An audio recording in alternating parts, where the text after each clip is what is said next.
कांदा, टोमॅटो, मिरची, कोथिंबीर, कढईमध्ये तेल टाकून घ्यायचं, मोहरी टाकून घ्यायची,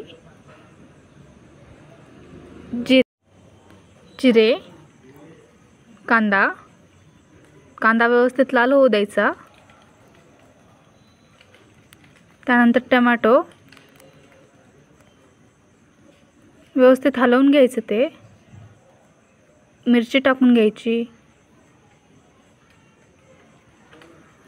अगोदर मॅगी भिजत घालायची, 20 मिनिट मॅगी भिजू द्यायची।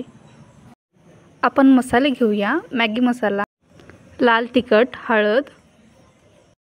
आपण भिजत घातलेली मॅगी कढईत टाकून घ्यायची, व्यवस्थित हलवायची ती। त्यानंतर मसाले टाकायचे आपले,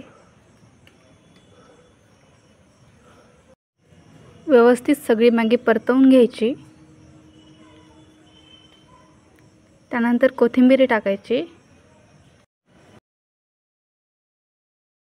साक्षीस रेसिपीला फॉलो करा, सबस्क्राईब करा, कमेंटमध्ये सांगा तुम्हाला मॅगी कशी वाटली।